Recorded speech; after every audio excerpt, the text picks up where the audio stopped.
Sebentar kami mau mulai ibadah kami pada saat ini Tuhan Yesus. Mari urapi, mari ambil alih, berkuasa Engkau bagi setiap diri kami Bapa. Terima kasih Tuhan, terima kasih Yesus. Haleluya.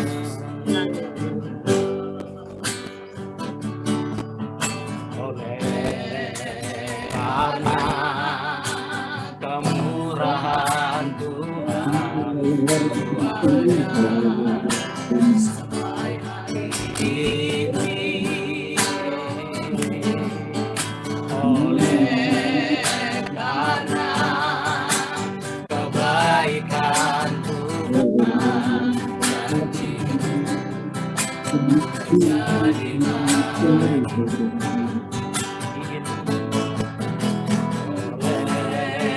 karena kemurahan Tuhan itu ada sampai hari ini, oleh karena kebaikan Tuhan, janji-Mu terjadi bagiku. Katakan ku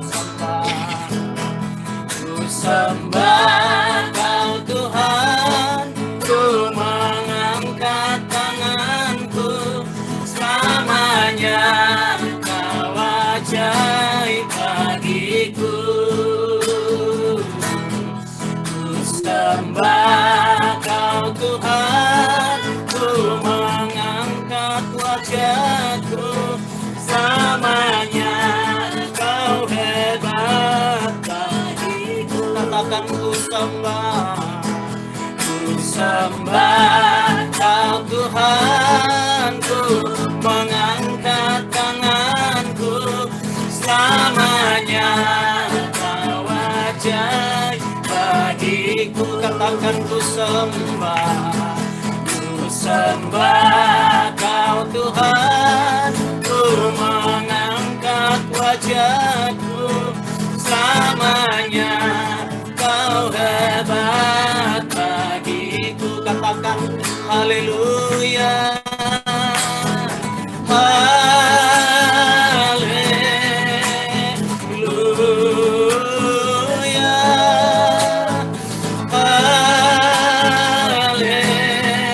haleluya, haleluya, haleluya,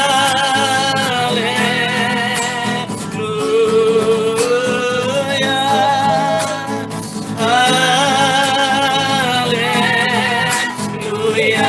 Katakan sekali lagi, ku sembah Kau Tuhan, ku mengangkat tanganku, selamanya Kau ajaib bagiku. Ku sembah Kau Tuhan, ku mengangkat wajahku, selamanya Kau hebat bagiku. Katakan selamanya, selamanya Kau ajaib bagiku. Katakan selamanya, selamanya Kau ajaib bagiku.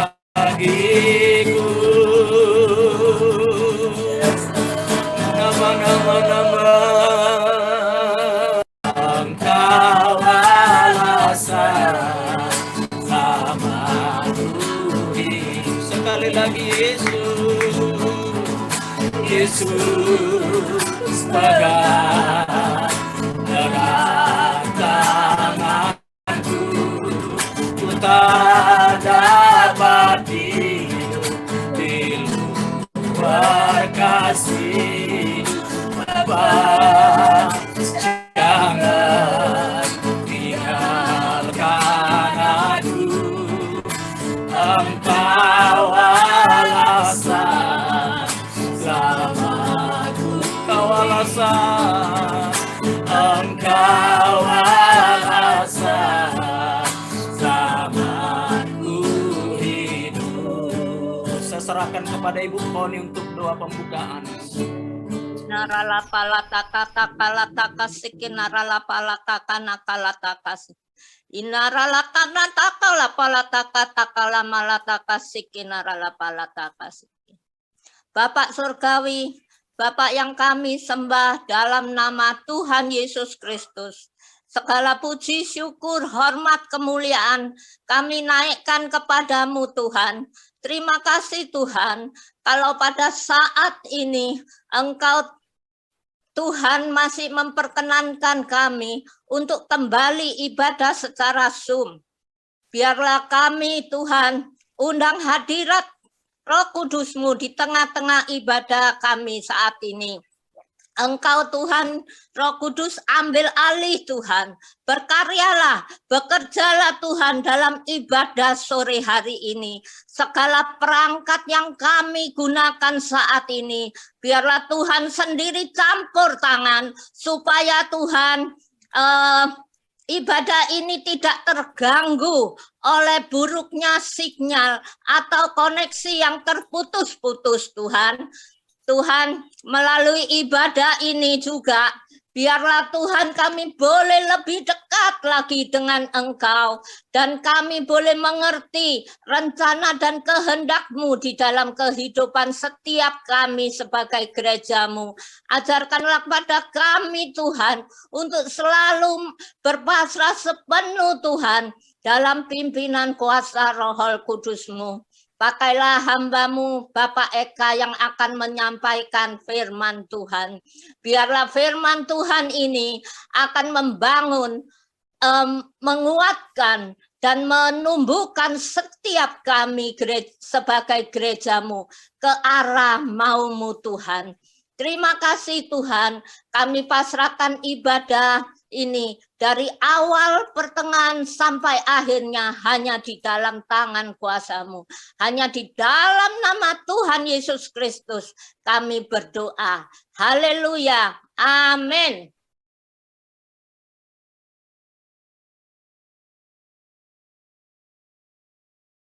Puji Tuhan, rekan-rekan pekerja Kristus, kita ketemu kembali ya.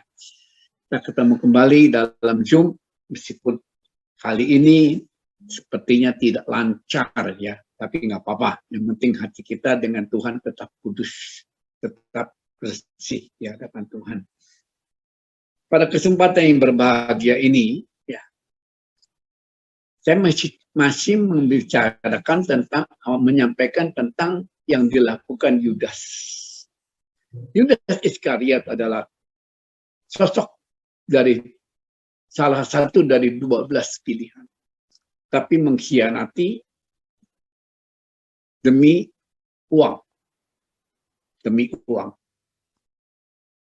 Jangan sampai hal itu terjadi di tengah-tengah kita. Atau jangan sampai terjadi. Sekarang kita ini hidup di penghujung zaman anugerah. Saya sering ucapkan itu. Kenapa saya sering ucapkan? Sifatnya untuk selalu menjadi pengingat buat kita semua, termasuk diri saya sendiri. Termasuk diri saya sendiri. Amat terlebih, akhir-akhir ini, dunia memang termasuk kita, ya, sedang memfokuskan kepada peristiwa penyerbuan Rusia ke Ukraina. Peristiwa penyerbuan Rusia ke Ukraina. Terlepas dari tujuan apa, tapi yang menjadi masalah yang sempat terangkat ke permukaan adalah mungkinkah terjadinya Perang Dunia III? Mungkinkah? Semua sudah merasa khawatir. Semua sudah merasa khawatir. Kemungkinan itu meletus. Kemungkinan. Sebab kalau itu meletus, maka materai kedua itu dibuka. Yaitu di dalam Wahyu pasal 6. Yaitu si kuda merah. PD1 kita tahu dampaknya. Yaitu kelaparan. Pada negara-negara yang mengalami PD2, Indonesia ikut terbawa. Karena pelaku dari PD2 adalah yang pada waktu itu menjajah Indonesia, ialah Jepang. ialah Jepang. Dan Indonesia ikut mengalami masalah kelaparan. Indonesia, Jepang sendiri setelah Hiroshima Nagasaki dibom oleh Amerika, oleh sekutu, maka kota di mana terjadi ledakan bom itu mengalami masalah. Mengalami masalah. Negara-negara yang menghadapi PD2 mengalami masalah, yaitu kelaparan. PD3, ya, PD3 ini akan terjadi menimpa seluruh dunia. Kenapa? Mungkin yang perang hanya negara-negara tertentu, ya, hanya negara tertentu. Tapi dampak dari itu semua sebab peluru yang akan dipakai itu bukan lagi setingkat bom atom yang di Hiroshima Nagasaki, tetapi jauh lebih besar. Itu yang ditakutkan sekarang, yaitu yang disebut nuklir. Jauh lebih besar dampaknya. Nah, karena itulah terlepas dari PD3 akan terjadi tidaknya, ya, akan terjadi tidaknya, ya, itu semua kehendak Tuhan yang jadi. Yang pasti, saudara-saudara pekerja Kristus, sekarang kita hidup ini adalah jelas-jelas di penghujung zaman anugerah. Lagi sekali saya tidak bosan-bosan mengingatkan hal itu. Tidak bosan-bosan. Tidak bosan-bosan. Agar supaya ini menjadi sesuatu yang terus dan terus berbicara dalam hidup tiap kita. Berbicara. Nah, karenanya luaskan kuasa Roh Kudus menguasai kita tiap saat. Karena kalau kuasa Roh Kudus tiap saat menguasai kita, ya, maka kita akan menikmati selalu kerja Roh Kudus sebagai pengingat dan mengingatkan. Pentingnya selalu kita selalu dalam Roh tiap waktu, supaya peran Roh Kudus dalam diri kita itu betul-betul nyata. Sebab dalam PD3, ya, dalam PD3, ya, dalam pembukaan materi kedua, jelas di situ adalah kelaparan. Kelaparan. 1 cepak gandum, 1 dinar harganya. Kalau materi kedua dibuka, ya, materi kedua dibuka. Itu yang jujur saja saya katakan, saya pernah ungkapkan ini di depan kita semua. Saya merasa ada satu kegentaran. Gentarnya kenapa? Karena saya terus pikiran saya terfokus kepada yang lain. Karena saya nyadar, ya, saya ngerti tidak semua siap. Yang siap sekalipun belum tentu pada saat itu terjadi. Pada saat itu terjadi dia siap. Kenapa? Karena yang mengalami perlindungan dan tidak mengalami dampak dari pembukaan materi kedua hanya minyak dan anggur. Kita lihat saja ayatnya dulu di dalam Wahyu pasal 6, ya. Wahyu pasal 6. Wahyu pasal 6. Itu materi ketiga, ya, materi ketiga. Ayat materi ketiga itu tentang minyak dan anggur. Ayat 3 dan ayat 4 sekarang. Coba. Enggak tentang itu, tentang materi kedua. Tentang kuda merah itu. Tentang kedamaian. Wahyu 6 ayat yang ketiga dan 4. keempat. Dan ketika anak domba itu membuka materai yang kedua, aku mendengar makhluk yang kedua berkata, "Mari." Dan majulah seekor kuda lain, seekor kuda merah padam, dan orang yang menungganginya dikaruniakan kuasa untuk mengambil damai sejahtera dari atas bumi, sehingga mereka saling membunuh. Dan kepadanya dikaruniakan sebilah pedang yang besar. Ayat 5 dan 6. Ayat 5 dan 6. Dan ketika anak domba itu membuka materai yang ketiga, aku mendengar makhluk yang ketiga berkata, "Mari." Dan aku melihat sesungguhnya ada seekor kuda hitam, dan orang yang menungganginya memegang sebuah timbangan di tangannya. Dan aku mendengar seperti ada suara di tengah-tengah keempat makhluk itu berkata, secupak gandum sedinar dan tiga secupak jelai sedinar. Tetapi janganlah rusakan minyak dan anggur itu. Iya. Kasih Tuhan yang berbahagia. Jelas sekali, meterai kedua itu kuda merah. Dan kuda merah itulah bicara tentang peperangan. Kapan ini terjadi? Rentang waktu bekerjanya kuda putih, yaitu meterai satu. Jelas dimulai sejak dari Kisah Rasul pasal 2. Pencurahan Roh Kudus. Itu hujan awal yang melahirkan gereja. Dan penghujung-penghujungnya melahirkan kita sebagai salah satu tebusan, sebagai salah satu dari yang menerima pemeteraian Roh Kudus. Nah, itu rentang waktu cukup lama, 2000 tahun lebih. Sekarang 2022. Itu 2022 menurut kalender internasional. Sementara kalau kalender Alkitab itu setiap tahun ditambah. Ditambah berapa? 5 atau 6 hari. 5 atau 6 hari tiap tahun. Jadi 2021 dikalikan 5 hari saja. Itu dapat berapa hari? Lalu dibagi 360. Itu akan kita dapatkan berapa? Nanti dibagikan 360. Karena kalender Alkitab satu tahun itu 360. Nah, mendapatkan berapa tahun itu ditambah ke 2021. Nah, sekarang kita hidup itu tahun berapa? Terus terang, jujur, saya suka melakukan penghitungan untuk diri saya khususnya, dan sekarang saya berbagi. Karena Tuhan selalu mengingatkan, kita tidak boleh menjadi orang yang takabur. Ya, sudah aman. Lalu kita hidup semau diri kita. Apa yang Tuhan ingatkan kepada kita itu harus menjadi semacam ya pengingat lah. Dan itu tidak boleh hanya sekedar Tuhan ingatkan, pada detik diingatkan kita ingat, lalu langkah ke depannya kita lupa.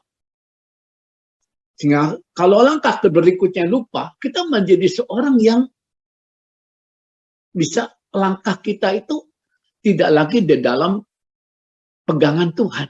Itu berbahaya sekali. Sebab firman Tuhan di dalam Injil Yohanes pasal 14 dan pasal 16 jelas sekali di situ. Roh Kudus itu akan mengingatkan kita, menuntun kita ke dalam seluruh kebenaran. Itu pasal 16 Yohanes. Menuntun kita ke dalam seluruh kebenaran. Menuntun kita. Nah, jadi karena kita ini berada di penghujung zaman anugerah. Saya selalu mengatakan di penghujung zaman anugerah. Entah kapan berakhirnya zaman anugerah. Berakhirnya zaman anugerah itu adalah kedatangan Tuhan Yesus yang kedua. Yang menjelang kedatangan Tuhan Yesus yang kedua kali, kita diperhadapkan dengan pembukaan materai kedua, yaitu si kuda merah, peperangan. Mengambil perdamaian seluruh dunia. Seluruh dunia akan terkena dampak dari peperangan itu. Seluruh dunia. Nah, kalau lagi sekali tadi saya katakan, rentang waktu meterai satu, yaitu kuda putih itu 2000 tahun lebih. Dan kalau nanti meterai kedua dibuka, yaitu kuda merah, itu peperangan besar melanda seluruh dunia. Tidak lagi ada kedamaian. Itu masih di dalam zaman anugerah. Masih. Anugerah belum ditutup. Kuasa roh, makanya di meterai ketiga, minyak dan anggur tidak akan terkena dampak dari peperangan. Karena dampak dari peperangan itu meterai ketiga, yaitu kelaparan. 1 cupak gandum 1 dinar. Jelai 2 cupak 1 dinar. Itu kelaparan. Itu kelaparan yang besar yang melanda seluruh dunia. Memang biasa itu mah normal, dalam artian dampak dari suatu peperangan negara atau daerah di mana terjadinya pertikaian, maka dampaknya itu kelaparan. Tapi ini karena seluruh dunia, kita mesti siap. Kita harus siap, suka tidak suka, siap tidak siap. Nah, persiapan yang kita harus lakukan adalah sederhana. Minyak dan anggur. Minyak bicara urapan. Anggur bicara sukacita dalam.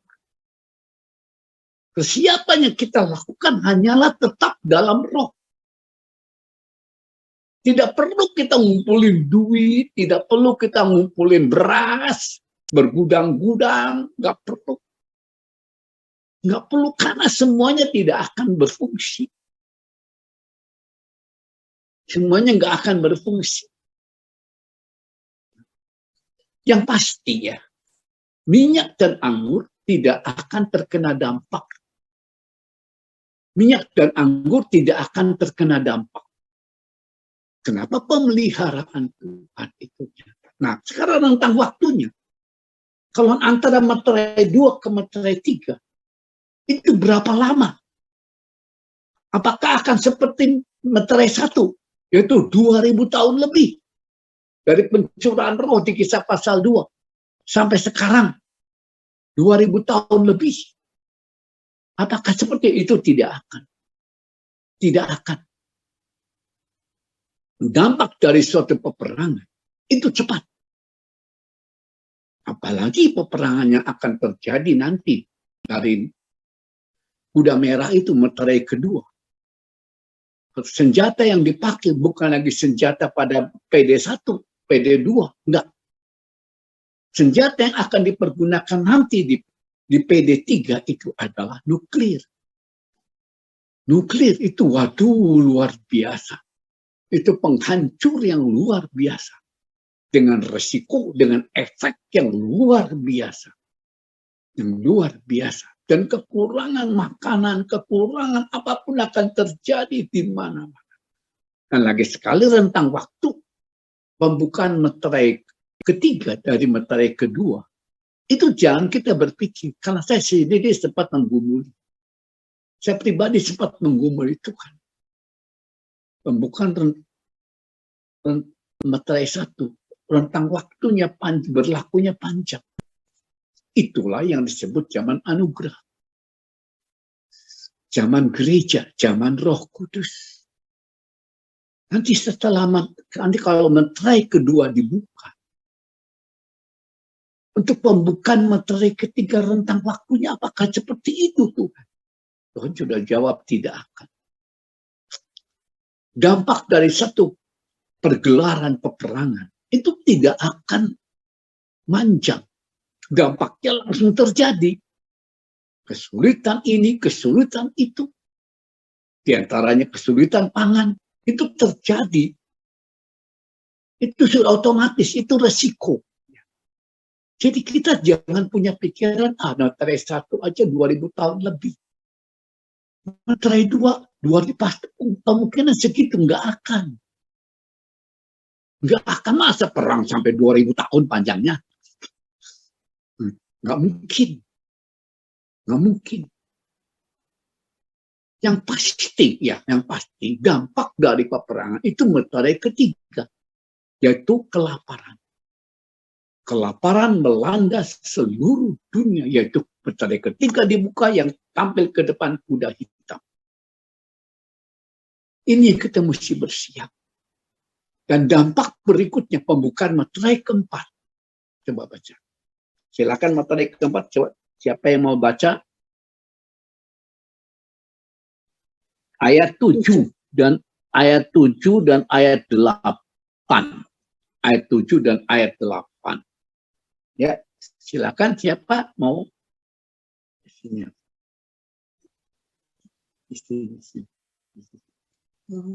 Luce baca boleh Luce.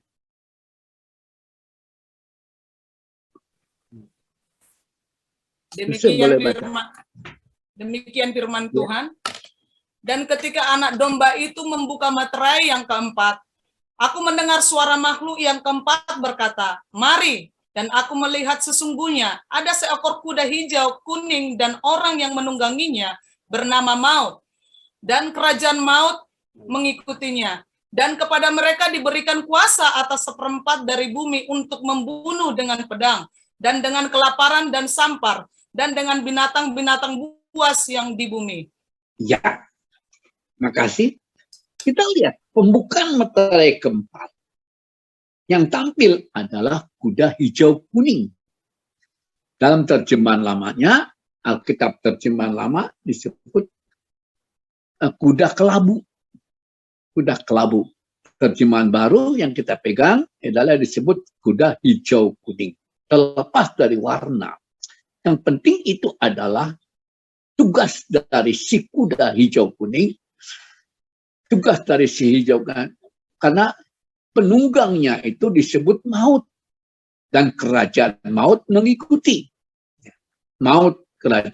Jadi kalau kita perhatikan, pembukaan materai, kalau materai kedua dibuka, yaitu si kuda merah, itu peperangan besar melanda seluruh dunia, perdamaian diangkat dari muka bumi, perang dan perang, maka pembukaan materai ketiga itu tidak lama, karena dampak dari suatu peperangan pasti kelaparan.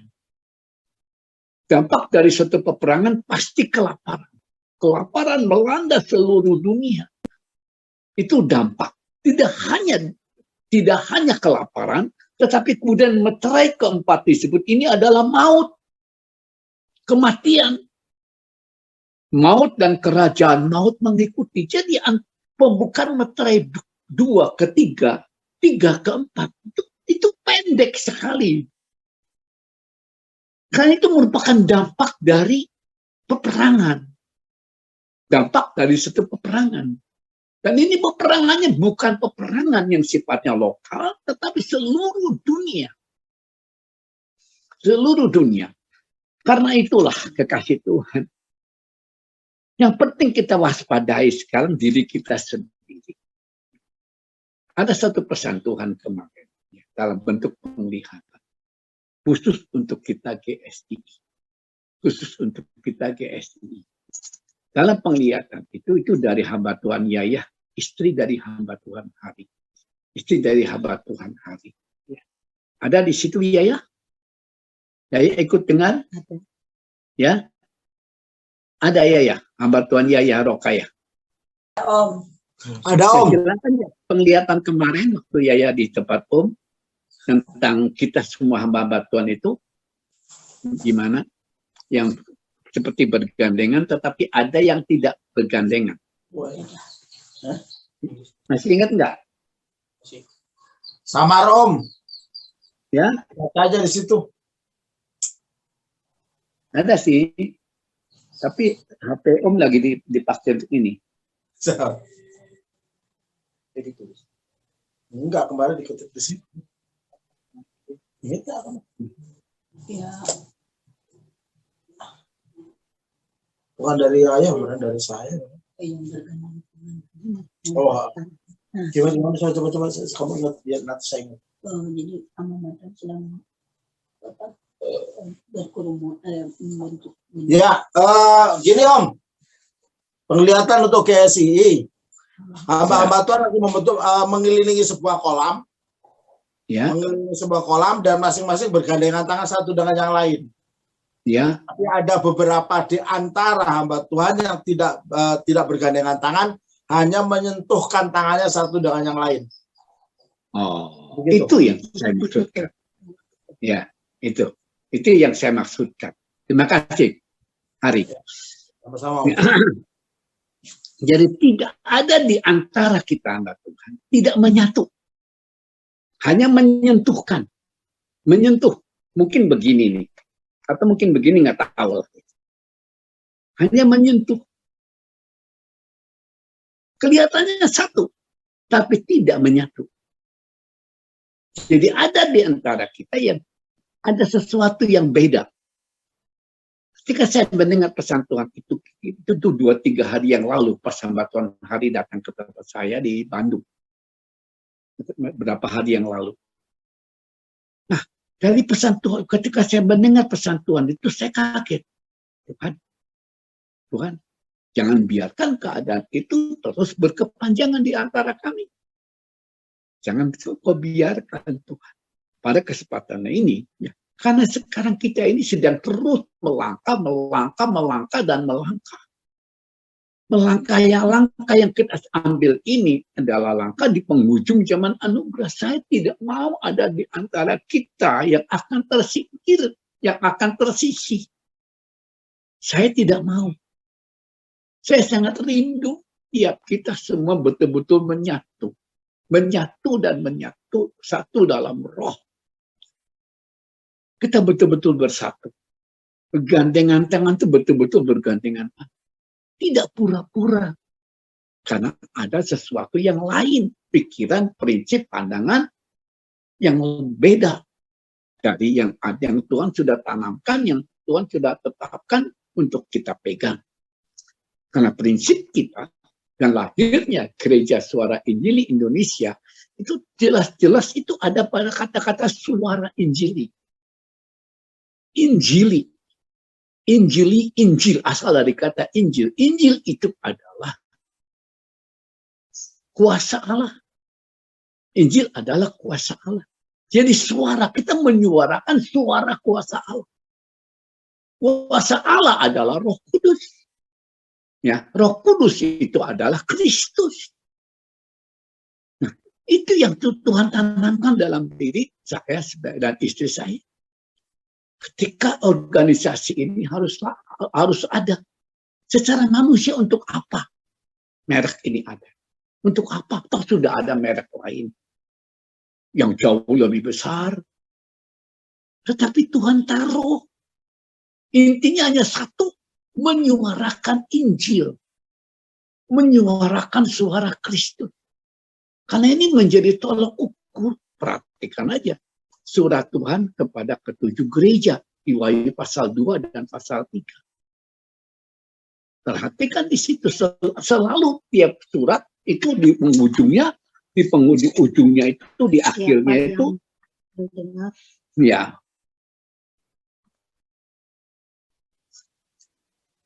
di ayat di pasal 2 ayat 7. Pasal 2 ayat 7, ayat 11, ayat 17, pasal 2 ayat 7, ayat 11, ayat 17, ayat 29, pasal 3, ayat 6, ayat 13, ayat 22. Dari ketujuh surat, setiap surat dari Tuhan Yesus kepada jemaat di Asia. Ini adalah sama halnya surat kepada kita semua gereja di akhir zaman. Ya, selalu diakhiri dengan kata-kata yang bertelinga. Hendaklah mendengar apa yang dikatakan Roh kepada jemaat-jemaat. Yang bertelinga, saya percaya semua kita bertelinga. Ya, semua kita. Jadi Tuhan sangat menginginkan kita tanggap. Kita tanggap terhadap apa kata Roh. Apa kata Roh? Apa kata Roh Kudus? Tuhan sangat itu menentukan langkah kita ke depan. Itu menentukan langkah kita berikutnya. Karenanya ada pesan Tuhan. Kita berjalan bergandengan tangan, tapi ada di antara kita yang tidak bergandengan, hanya menyentuh. Menyentuh itu bukan bergandengan. Ya mungkin ya, saya tetap satu, karena satu organisasi. Bisa saja, karena andalannya organisasi. Kalau hanya mengandalkan organisasi, saya ingatkan, organisasi bukan juru selamat. Nama organisasi boleh sepertinya bagus, seperti Suara Injili Indonesia. Bagus. Tapi itu nama organisasi. Organisasi itu bukan juru selamat. organisasi gereja hanyalah wadah untuk ke pemerintah, untuk ke manusia. Organisasi itu bukan wadah untuk keselamatan. Bukan. Hanya untuk ke pemerintah. Agar pekerjaan dan pelayanan kita itu betul-betul ada di bawah payung organisasi yang sah. Lagi sekali, nama organisasi boleh bagus. Dan rata-rata nama organisasi gereja di dunia bagus. Rata-rata. Karena memang tujuannya seperti itu, pendirinya itu. Tapi kemudian rentang waktu perkembangan ke depan tergantung dari yang melanjutkan. Nah, sekarang di SII, saya dan istri saya sebagai pendiri masih ada. Masih ada. Karena Tuhan berikan kepada kami umur yang terus berlanjut. Dengan fisik yang tetap sehat. Meskipun di tengah pandemi terus berusaha menerjang, tapi puji Tuhan perlindungan Tuhan itu luar biasa pada kami. Luar biasa. Sementara anak-anak kami rata-rata kena. Ya. Tapi sudah selesai semuanya beberapa, itu tahun berapa itu? Tahun 21 sudah beres semua. 2021 bulan Juni sudah beres semua. Kami tidak kena sama sekali. Puji Tuhan. Tuhan melindungi. Nah, terlepas dari semua itu, ya, apa yang Tuhan tanamkan pada diri kami tentang nama, itu jangan sekedar sebagai pelindung. Jangan harap dengan nama itu bisa selamat. Enggak. Yang menyelamatkan itu adalah apakah kita betul-betul dalam penguasaan roh, dalam pimpinan Roh Kudus. Karena kita hidup di zaman penghujung zaman anugerah. Nah, penghujung zaman anugerah yang kita hadapi itu adalah pembukaan materai kedua. Yang sudah ada di depan mata.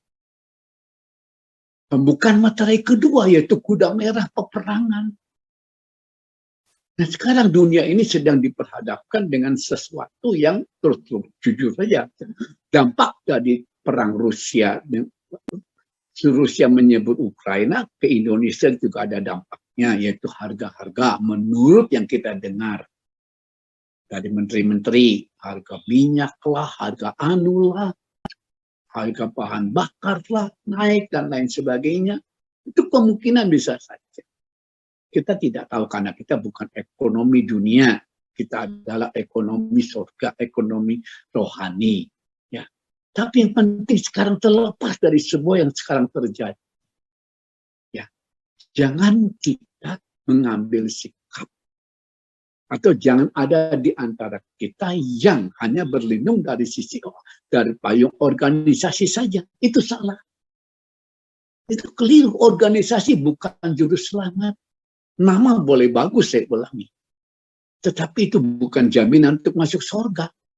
Karena nama organisasi itu bukan surat pas untuk ke surga, bukan.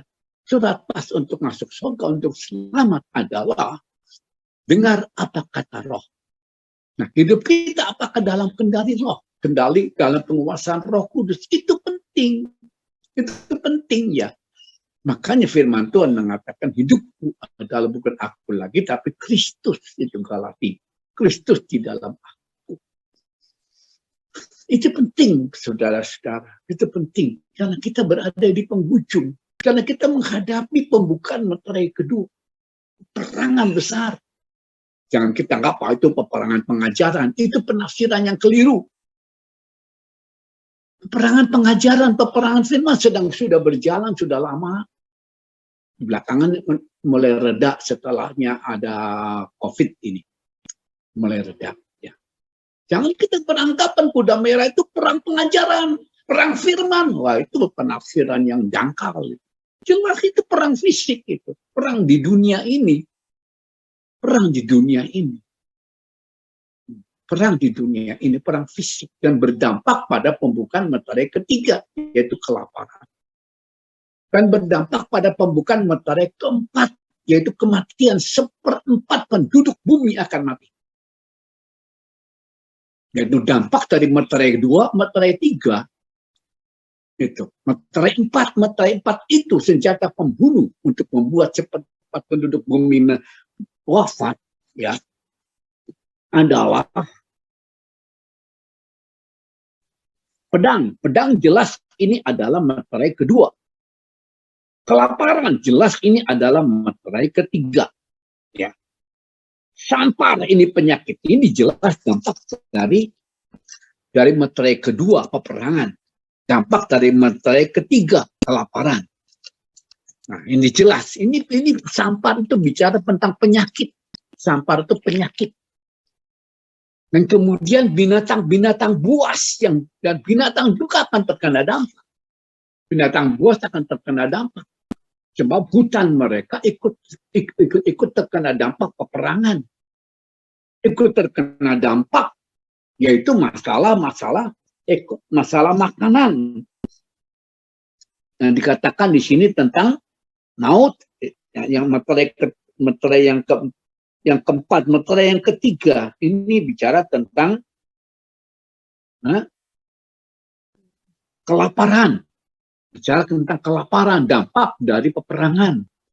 Binatang-binatang buas yang secara realnya, secara mudah kita cerna, binatang-binatang yang ada di dalam hutan, binatang buas itu akan keluar. Dan tidak tertutup kemungkinan binatang-binatang yang ada di kebun binatang. Karena dampak dari suatu peperangan pada keluar kelaparan, cari makan. Itu secara pertimbangan, secara pemikiran manusia yang wajar bisa terjadi. Binatang akan keluar mencari makanan. Dan makanannya ialah manusia yang sedang dalam keadaan ketakutan. Manusia lari bersembunyi ke sana, bersembunyi ke sini. Dan jadi mangsa binatang buas. Karena salah satu senjata pembunuh yang membuat seperempat penduduk bumi meninggal, itu adalah binatang buas. Salah satunya itu dampak dari si kuda merah. Dampak juga dari si kelaparan. Dan dampak juga dari penyakit. Ini luar biasa. Jadi pembukaan materai kedua dengan ketiga, dengan keempat, itu tidak lama. Jadi kita jangan punya pikiran. Kalau materai satu rentang waktu jangka waktu berlakunya panjang, maka materai kedua pasti panjang lagi. Ngawur itu. Itu sudah penafsiran yang salah. Lalu kemudian penafsiran dibukanya lagi materai ketiga, panjang lagi. Walau makin ngawur. Makin ngawur. Dampak dari suatu peperangan kita sudah tahu sejarah dunia ini. Kita sudah tahu. Kita tidak perlu lagi menafsir-nafsir. Realitanya memang begitu. 4 senjata pembunuh. Yaitu pertama pedang, itu jelas itu adalah. Jadi dampak dari materai kedua, peperangan itu jalan terus, nggak berhenti. Jangan punya pikiran, kuda merah itu dengan dibukanya materai ketiga, kuda merah berhenti. Enggak. Pesan Tuhan yang pernah disampaikan, ya, ketika kami di masjid di Majalengka, ada penglihatan. Kuda putih di materai satu dibuka, kuda putih itu lari. Menimbulkan kegerakan yang luar. Materai kedua dibuka, kuda merah itu mengikuti di belakangnya. Mengikuti di belakang, enggak mendahului, mengikuti di belakangnya. Lalu materai ketiga dibuka, kuda hitam mengikuti di belakang kuda merah. Mengikuti. Tidak berjarak satu badan, enggak. Nempel gitu. Nempel. Lalu dibuka materai keempat, kuda kelabu atau kuda hijau kuning, nempel di setengah badan kuda hitam. Itu terus mengikuti. Tapi yang paling depan tetap kuda putih. Hanya kuda putih akan berhenti ketika gereja Tuhan disingkirkan ke padang gurun. Kapan itu? Itu adalah masa Antikris mulai. Jadi ketika Antikris mulai, kuda merah jalan terus. Kuda hitam jalan terus. Kuda hijau kuning jalan terus. Nggak berhenti. Nah, berhentinya nanti ketika kedatangan Tuhan yang kedua kali. Itu baru berhenti. Baru berhenti. Nah, rekan-rekan pekerja Kristus ya yang berbahagia yang dikasihi Tuhan, yuk jangan kita biarkan ada pemikiran-pemikiran, penafsiran yang salah sehingga menimbulkan yang penting saya berlindung organisasi. Organisasi bukan juru selamat. Hanya memayungi supaya pelayanan kita, peribadatan kita itu sah di mata pemerintah. Itu aja, nggak lebih dari itu. Kita tidak disebut kita adalah pendeta liar. Enggak, karena ada badan yang sah, yang melindungi. Tapi lagi sekali, organisasi bukan juru selamat. Yang menyelamatkan adalah Tuhan Yesus. Nah, Tuhan Yesus menganugerahkan kuasa rohnya sebagai penolong untuk kita. Jelas sekali, penolong untuk apa? Saya ulangkan, yang ingatkan di Yohanes pasal 16, menolong kita untuk hidup dan berjalan dalam kebenaran. Untuk hidup dan berjalan dalam kebenaran, melewat Nabi Zakaria pun bukan oleh kuat, bukan oleh gagah, tapi oleh Roh Kudus kita menang. Sangat banyak itu firman. Maka Rasul Paulus yang tadinya anti dengan Yesus, setelah dia menerima kehadiran Tuhan, dia menerima kuasa roh, dia mengalami lawatan demi lawatan, dan dia diajar, dididik langsung oleh Roh Kudus. Sehingga apa yang dia sampaikan itu betul-betul petunjuk roh dan kuasa. Maka dia katakan, bagiku hidup adalah Kristus. Itu sudah jelas. Nah, kita yuk ya, bagi segenap rekan pekerja Kristus Gereja Suara Injili Indonesia,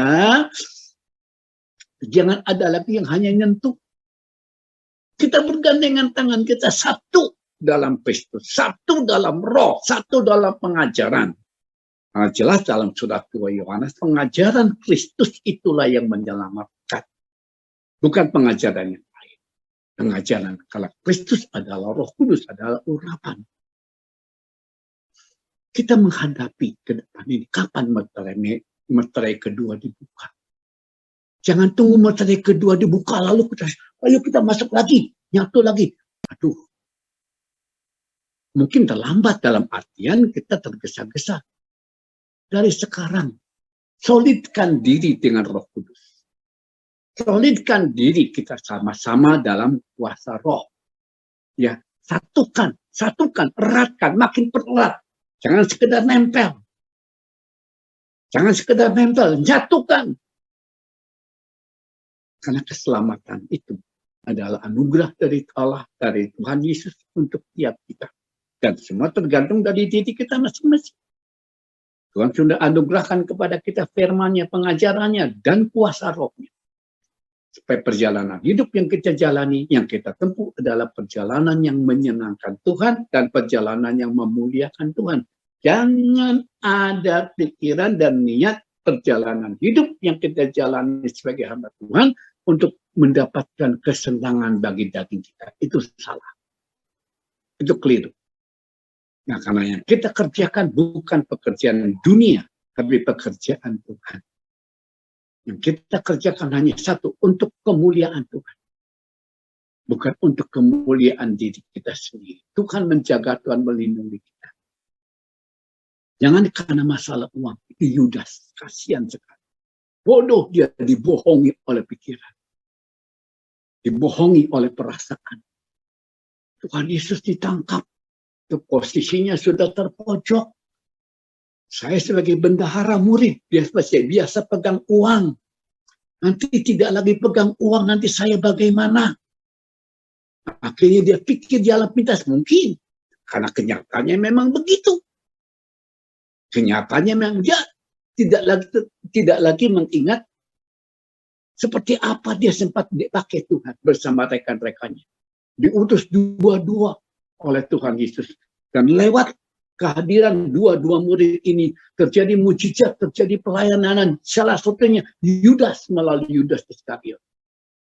Terjadi, Yudas mengalami itu pemakaian Tuhan. Kurang apa? Kenapa? Hanya karena masalah materi. Yang toh akhirnya dia menyesal. Tapi sesal kemudian tidak ada gunanya. Karena sudah terlambat. Jangan jual kebenaran hanya karena kenikmatan sesaat. Dan Yudas mengalami kenikmatan sesaat dengan uang 30 keping perak. Dan uang itu menurut peraturan Yahudi, itu adalah uang darah. Uang darah. Jadi arti kalau uang darah itu uang haram. Jadi nilainya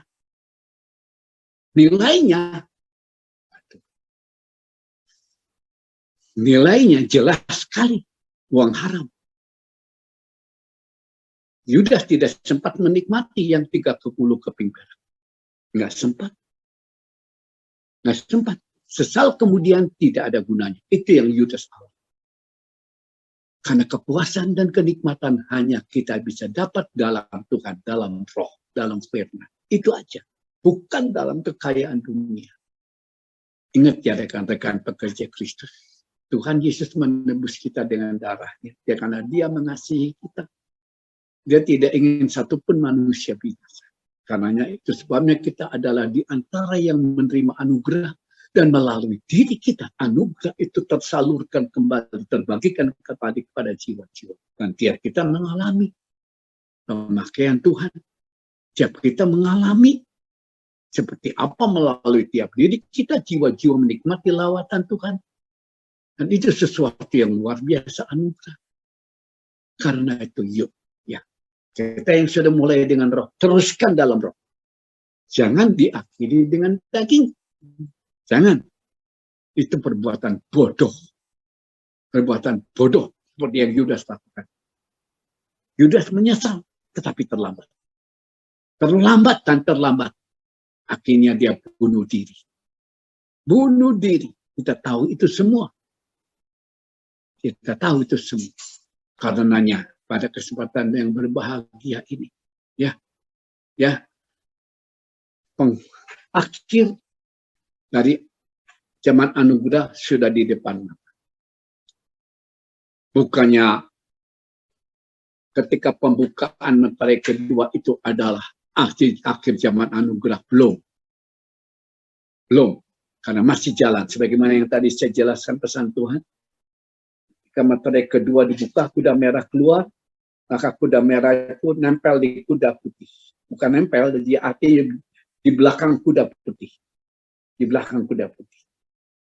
Materi ketiga dibuka, kuda hitam nempel di belakang, di setengah badan kuda merah. Materi keempat dibuka, maka kuda hijau kuning itu nempel di setengah badan kuda hitam. Jadi posisinya begitu. Terus begitu. Jadi tidak si kuda merah tidak mendahului kuda putih. Begitu juga sebaliknya kuda hitam tidak mendahului kuda merah, begitu juga kuda hijau kuning tidak mendahului kuda hitam. Terus, nah baru kuda putih berhenti saat mulainya masuk zaman antikris. Kuda merah terus melaju, kuda hitam melaju, hijau kuning terus melaju. Itu pada zaman antikris. Jadi ketika pembukaan materi kelima, ada apa materi kelima? Ada bukan kuda lagi. Bicara tentang jumlah sahid. Kenapa terjadi sahid? Coba baca. Materi kelima. Ayat 9. Silakan baca siapa, ayo. Ada siapa di situ? Junior, hambatan junior, tolong buka. Wahyu pasal 6 ayat 9 dan ayat 9 sampai 11. Batuan junior, tolong. Demikian firman Tuhan, Wahyu pasal 6 ayat 9 sampai 11. Dan ketika anak domba itu membuka meterai yang kelima, aku melihat di bawah mezbah jiwa-jiwa mereka yang telah dibunuh oleh karena firman Allah dan oleh karena kesaksian yang mereka miliki. Dan mereka berseru dengan suara nyaring, katanya, berapa lamakah lagi, ya penguasa yang kudus dan benar, engkau tidak menghakimi dan tidak membalaskan darah kami kepada mereka yang diam di bumi? dan kepada mereka masing-masing diberikan sehelai jubah putih, dan kepada mereka dikatakan bahwa mereka harus beristirahat sedikit waktu lagi hingga genaplah jumlah kawan-kawan pelayan dan saudara-saudara mereka yang akan dibunuh sama seperti mereka. Ya, terima kasih. Meterai kelima dibuka, bukan kuda, tapi nampak roh, atau bahasa umumnya arwah para sakit. Siapa mereka? Mereka dibunuh karena kebenaran. Mereka bagian dari penggenap jumlah. Siapa yang disebut bagian? Karena efek dari dampak dari meterai ketiga. Di tengah terjadinya bencana atas dunia, bencana karena kuda merah, ya, bencana karena kuda hitam, bencana karena kuda kelabu atau hijau kuning, minyak dan anggur itu terlindung, terjaga. Minyak dan anggur tidak mengalami dampak dari peperangan.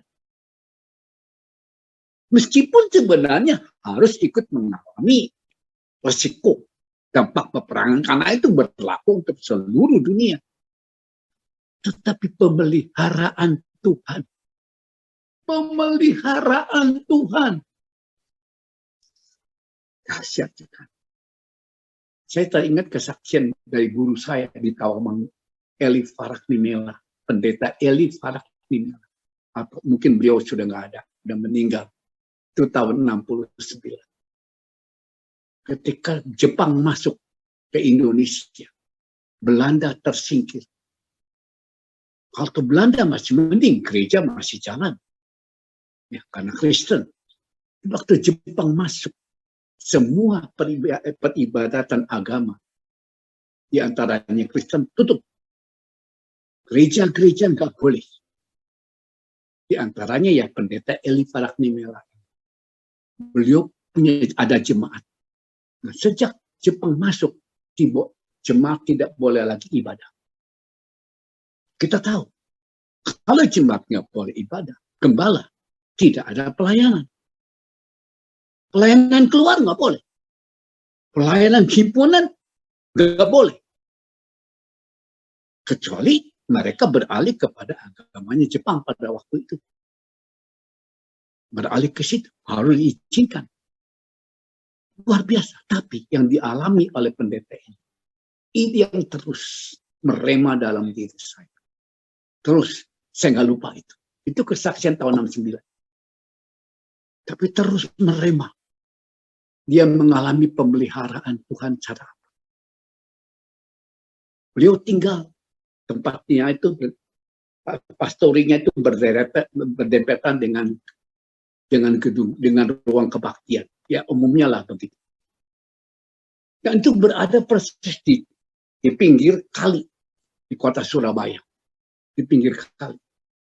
Di saat keadaan terjepit seperti itu, uang ada tapi nggak bisa buat belanja. Beras habis, nggak bisa makan. Karena nggak boleh, karena pendeta. Nggak bisa. Tuhan pelihara dengan cara.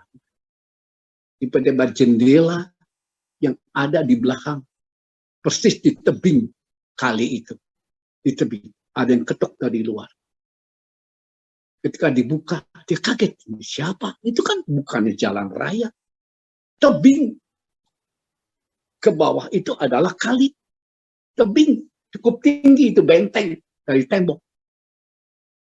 Ketika dia buka itu jendela, satu sosok laki-laki yang tidak muda, juga tidak terlalu tua. Di punggungnya ada satu karung. Lalu diberikan, ini untuk Pak Pendeta. Untuk 1 minggu. Minggu depan, jam yang sama, hari yang sama, saya datang di tempat yang sama. Dan itu berlangsung sepanjang Jepang menjajah. siapakah laki-laki itu? Baru setelah tidak datang lagi, baru pendeta Eli ini nyadar. Dia merenung. Dia teringat wajah laki-laki. Ternyata itu Tuhan Yesus sendiri. Kita lihat. Yang lain kelaparan. Tapi pendeta ini tidak kelaparan. Inilah minyak dan anggur. Tidak dirusakkan. Tuhan punya cara. Tuhan punya pola memelihara pilihannya. Yaitu minyak dan anggur. Tidak akan terkena dampak peperangan. Tidak akan terkena dampak kelaparan. Tidak akan terkena dampak virus-virus atau bencana kematian. Tidak akan. Tapi menimbulkan kecemburuan. Maka di dalam materai kelima, banyak sakit. Operasi pembunuhan terhadap pilihan-pilihan terjadi. Banyak sakit. Jumlah sakit karena Yesus Tuhan bertambah. Luput dari bencana. Luput dari akibat kuda merah. Luput dari akibat kuda hitam. Luput dari akibat kuda hijau kuning atau kuda kelabu. Tapi tidak luput dari operasi tumpas, operasi cemburu dari mereka yang melihat kok itu orang Kristen kelompok itu kok tetap makmur, tetap hidup, tetap dipelihara, sementara kita kelabakan. Di situ, maka di dalam materai kelima jumlah sakit bertambah. Nah, kekasih itu. Itulah sebabnya. Ya. Hiduplah dalam roh. Nah, untuk menghadapi operasi penumpasan pilihan, Tuhan kirim materai ke-6. Bencana alam menimpa seluruh dunia. Materai ke-6, bencana alam menimpa seluruh dunia. Gempa bumi, gunung meletus, banjir menimpa seluruh dunia. Luar biasa. Karena itu ya, kita tidak punya pilihan. Pilihan hanya satu, yaitu yang Tuhan anugerahkan. Hiduplah dalam roh. Jangan kita hidup menurut diri kita sendiri. Jangan kita berpuas dengan pelayanan dan kita mendapatkan fasilitas lahiriah. Itu kata Tuhan Yesus di dalam Matius 6. Itu bonus. Kerajaan Allah dan kebenaran itu adalah yang utama. Yang lain aku tambahkan. Itu bahasa Tuhan Yesus. Jangan yang dikejar bonus. Jangan bonus itu sebagai tolok ukur keberhasilan suatu pelayanan. Kalau bonus itu dijadikan tolok ukur, kita salah. Kerajaan Allah dan kebenaran. Kerajaan Allah bukan makan dan minum, tapi damai sejahtera dalam kuasa. Kebenaran. Yohanes 1:17 ayat 17 adalah firman. Kerajaan Allah dan kebenaran. Kuasa roh dan firman. Itu yang utama. Itu kalau yang utama itu sudah kita dapat, itu utama. Yang lain itu adalah bonus. Aku tambahkan. Jangan karena penambahan yang Tuhan kasih itu melimpah, kita jadi berubah. Berubah visi, berubah misi, yang dikejar adalah bonus. Itu salah dan menyesatkan. Salah dan menyesatkan, kita menjadi dunia. Kembalilah bagi yang sudah mulai berpikir salah. Kembali kepada kebenaran. Toh, tidak lama lagi zaman anugerah ini. Di depan kita menanti pembukaan materai kedua. Entah kapan kita tidak tahu. Apakah efek dari perang Rusia menjemput Ukraina? Kita tidak tahu. Sebab nampak China mulai ikut campur. Amerika ikut campur. NATO mulai turun. Kita nggak tahu. Tapi yang pasti pembukaan materai itu tidak dilakukan oleh manusia. Tidak. Jelas di dalam Wahyu pasal 6, malaikat yang membuka. Malaikat Tuhan. Tandanya Tuhan yang atur timingnya. Karena Tuhan yang atur kapan. Tinggal sekarang kita bersiap. Siapnya bagaimana? Apakah dengan mengumpulkan duit, deposito, mengumpulkan makanan? Bukan. Persiapan kita sederhana. Penguasaan roh atas kita. Penguasaan pengajaran atas kita. Pengajaran Kristus. Penguasaan roh harus makin dominan. Harus makin dominan. Itu tidak ada istilahnya pilihan lain. Penguasaan roh atas diri kita tiap saat. Itu mutlak. Satu-satunya. Tidak ada yang lain. Keberhasilan yang kita sudah tempuh di waktu-waktu lalu dalam pelayanan tidak akan ada artinya kalau dimulai dengan roh, diakhiri dengan daging. Tidak akan ada artinya. Tapi kalau mulai dengan roh, terus kita berjalan dalam roh, terus sampai sekarang terus berjalan dalam roh, itu yang Tuhan mau. Itu yang Tuhan mau. Supaya hidup yang kita jalani bukan kita lagi, tapi Kristus. Kekasih Tuhan, tekan-tekan pekerja Kristus. Tuhan inginkan tiap kita menyatu itu menyatu, bukan nempel. Itu namanya munafik kalau nempel. Sepertinya nyatu, tapi punya pikiran lain.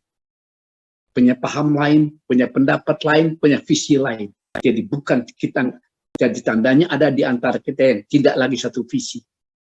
Dan saya menghimbau, saya menegaskan, kalau ingin tetap dalam GSI, yuk kita menyatu, betul-betul menyatu dalam satu roh.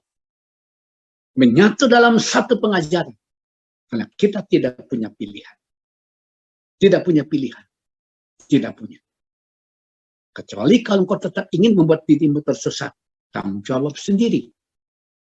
Tapi saya berharap tidak ada. Dan saya terus berdoa. Saya terus berdoa, mendoakan. Dan saya minta rekan-rekan juga berdoa untuk kami sekeluarga. Kami berdoa juga untuk kalian semua. Agar kesatuan kita tidak hanya dalam merek gereja, tapi betul-betul Injil dalam Injil, yaitu Kristus, yaitu Roh Kudus. Satu, suara kita adalah menyuarakan suara Injil, suara Kristus, suara Roh Kudus. Dengar apa kata Roh. Itu surat untuk 7 gereja. Yang adalah bicara tentang untuk gereja yang ada di dunia di akhir zaman ini. Dengar apa kata Roh. Apa kata Roh? Pendeta yang diurapi, dengar kata-katanya. Pendeta yang tidak diurapi, jangan dengar. Karena apa yang dikatakannya bukan dari Roh. Bukan dari Roh Kudus. Dengar apa kata Roh. Dan patuhi petunjuk dan kehendaknya. Ya, mungkin saat Roh Kudus memberikan petunjuk tidak sesuai dengan yang kita harapkan.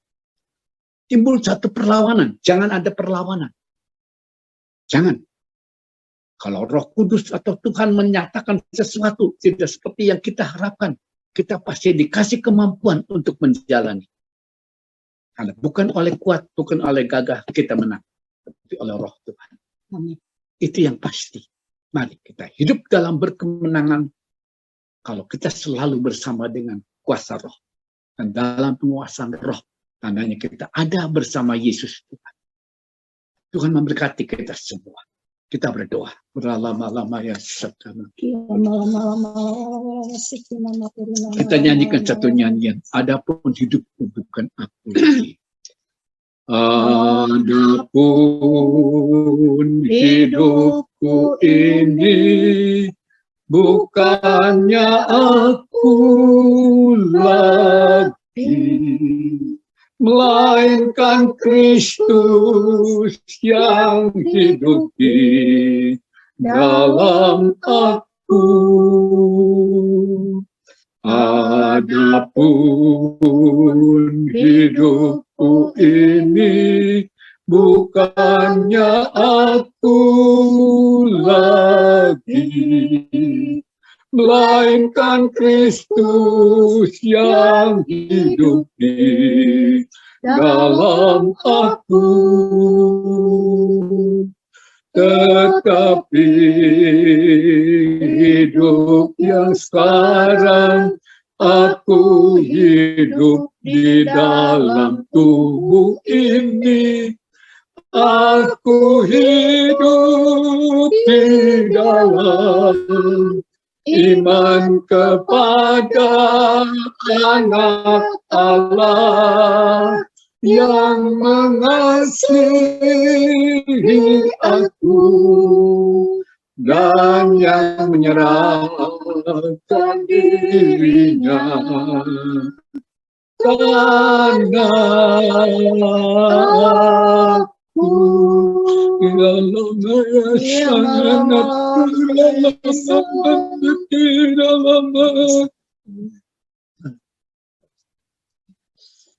kita sembah Tuhan, kayak keluarkan suara. Kita sembah Tuhan di tempat kita masing-masing.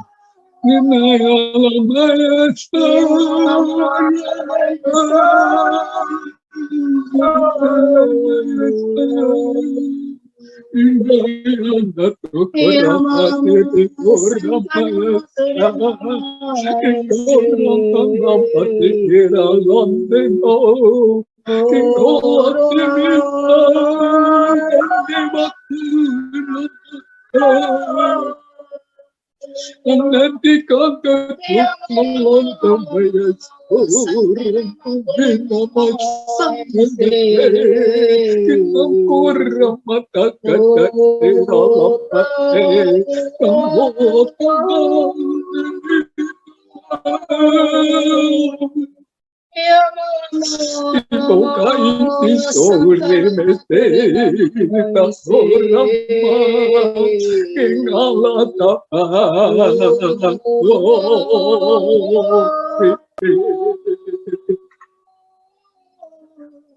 udah lama takkan nama syakatik kita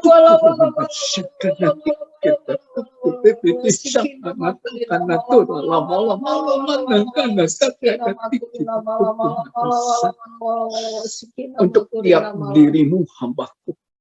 Dengar aku Yesus Tuhan berfirman. Dirimu adalah milikku. Aku yang telah tebus dengan darahku sendiri. Dan aku pula menganugerahkan kepada tiap dirimu kuasa rohku. Agar perjalanan hidupmu masing-masing betul-betul perjalanan hidup sebagai hambaku yang menyenangkan aku Yesus Tuhanmu. Tidak menyenangkan dagingnya sendiri. Tidak menyenangkan kedaginganmu masing-masing. Ingat hamba-hambaku, dirimu bukan milikmu lagi. Aku sudah tebus dengan darahku. Karena itu muliakan aku Yesus Tuhanmu dengan engkau tunduk patuh hanya pada kuasa rohku sendiri. Aku Yesus Tuhan tidak akan pernah mengecewakan tiap pribadi pilihanku. Aku Yesus Tuhan selalu menyertai dan memberkati apa yang dikerjakan oleh pilihanku. Namun aku menghendaki dari tiap pilihanku melakukan dan mengerjakan yang aku kehendaki. Tetapkan hatimu. Jangan takut, jangan gentar menghadapi perkembangan yang ada di dunia ini sekarang ini. Bahkan ke depannya pun akan lebih berat dari apa yang terjadi sekarang. Namun penyertaanku padamu, perlindungan dari aku Yesus Tuhanku, pembelaanku atas dirimu itu nyata. Dan itu tetapkan hatimu, jangan takut, jangan gentar. Aku Yesus Tuhan bersamamu selalu. Aku Yesus Tuhan tetap selalu ada. Membuat apa yang tiap dirimu kerjakan memuliakan aku Yesus Tuhanmu. Ingat dengan sungguh, Yohanes hambaku, aku Yesus Tuhan berpesan padamu. Tetapkan hatimu, Luaskan otoritas Rohku tiap saat menguasai dirimu. Agar aku terus menjadikan tubuhmu itu adalah baitku sendiri. Sehingga melalui dirimu kebenaranku bisa tersampaikan kepada siapapun. Namun berjaga selalu. Karena iblis pun tetap berusaha untuk mencari titik-titik kelengahanmu. Namun sepanjang engkau meluaskan penguasaan Rohku itu dominan tiap waktu di hidupmu, maka dirimu akan selalu hidup dari satu kemenangan kepada kemenangan berikutnya. Hadirlah harus hambaku suami istri. Aku Yesus Tuhan mengingatkan padamu. Bertekunlah, setialah.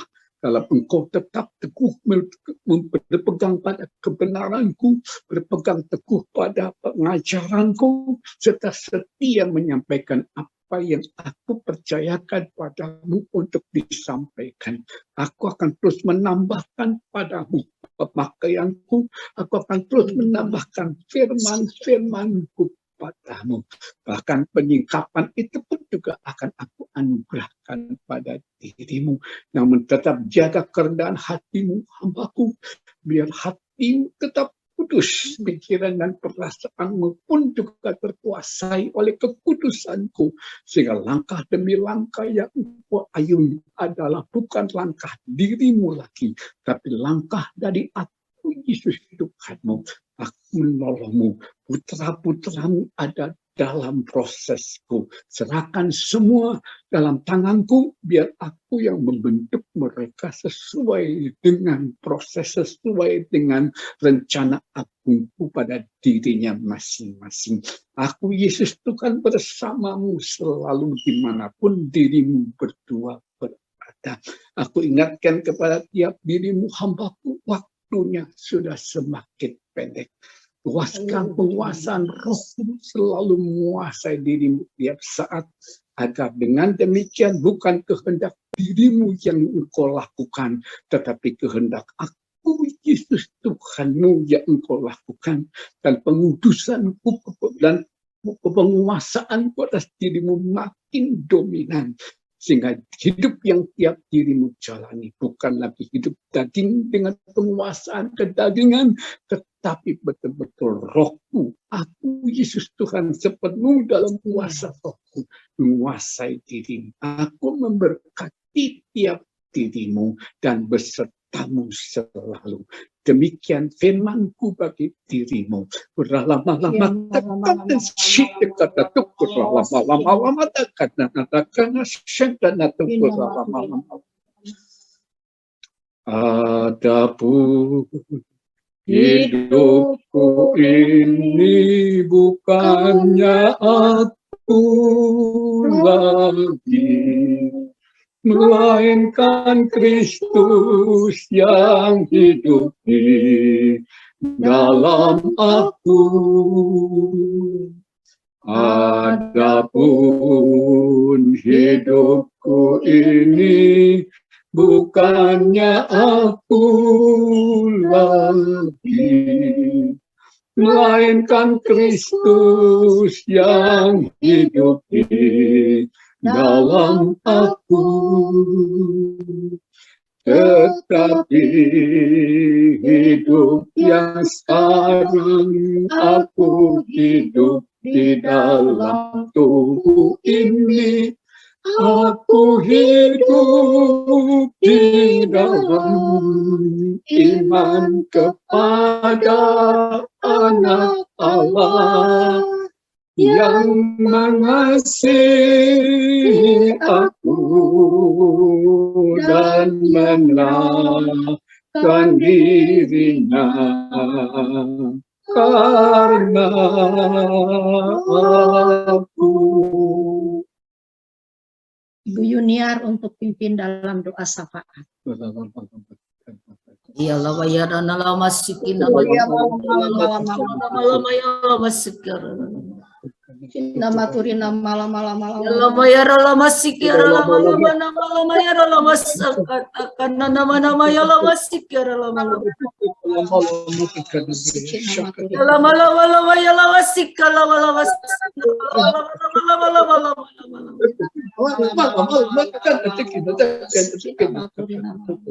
Betapa kami bersyukur Tuhan. Oh, Engkau menetapkan hati kami hidup di dalam pimpinan Roh Kudus-Mu. Karena kami tahu tanpa Roh-Mu kami tidak akan mampu. Kami tidak akan bisa melewati. Karena kami tahu banyak hal yang terjadi dan yang akan terjadi lebih lagi. Tetapi kami boleh mensyukuri Tuhan. Segala anugerah yang Kau berikan kepada kami yang luar biasa. Yaitu Roh Kudus-Mu. Yang menjadi penuntun, penentu hidup kami. Terima kasih Bapak untuk pengajaran-Mu sore hari ini. Kau berikan kekuatan yang luar biasa. Panjang umur, kesehatan yang daripada-Mu kepada Bapak Eka Andreas sebagai pimpinan Sinode GSII. Tuhan, kami tahu luar biasa penyertaan-Mu atas kami semua. Karena itu tetapkan hati, jangan ada yang menjadi lemah kendor. Bahkan menjauhkan, melepaskan diri daripada kuasa Roh Kudus.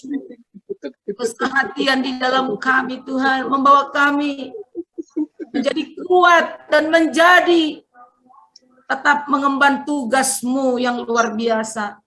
Kamilah pion-pion yang akan menebarkan kuasa Roh-Mu di sekitar kami Tuhan. Jangan ada yang lemah. Semua hamba-hamba-Mu pakai dengan kuasa-Mu. Hanya karena kuasa-Mu Tuhan kami mampu melewati semua. Semua boleh terjadi dan semua kami boleh alami. Tapi kami Tuhan mampu melewatinya karena ada Engkau Roh Kudus yang luar biasa. Yang memenuhi hidup kami. Yang memenuhi pelayanan kami Tuhan. Walaupun kadang ada kelemahan, kekendoran. Tetapi Tuhan, oleh karena Roh-Mu yang mengasihi kami. Roh-Mu yang mengasihi kami. Terima kasih Tuhan untuk itu semua. Terima kasih Yesus. Tetapkan Tuhan rencana-Mu. Tetapkan Tuhan kuasa-Mu atas kami. Bahkan lebih menyala lagi Tuhan. Di akhir zaman ini. Menjelang kami menghadapi, siapkan diri di masa meterai pembukaan kedua, bahkan ketiga, keempat ini Tuhan. Banyak hal di depan yang akan terjadi, tapi kami percaya Engkau sudah memberikan Roh-Mu yang luar biasa atas kami. Maka Tuhan akan pakai semuanya hamba-hamba-Mu Tuhan, anak-anak-Mu, semua yang ada di GSII, pakai semuanya luar biasa. Roh-Mu Tuhan yang kami biarkan luaskan, yang memberikan kemampuan kepada setiap kami. Terima kasih Bapak yang baik, karena kami tahu GSI sampai hari ini karena kuasa-Mu yang luar biasa. Tetapkan hati, tetapkan jiwa. Bahkan Tuhan singkapkan, bukakan jalan-jalan untuk hamba-hamba-Mu dengan keberanian yang penuh melakukan, mengerjakan, menyampaikan pengajaran Roh-Mu. Supaya kami boleh melihat janji-Mu yang indah dan luar biasa itu. Berikan damai dan sejahtera kepada setiap kami. Terima kasih Bapak. Keluarga per keluarga Tuhan yang ada di GSII, hamba-hamba-Mu. Memberkati Engkau Tuhan. Memberkati terutama Roh-Mu yang luar biasa.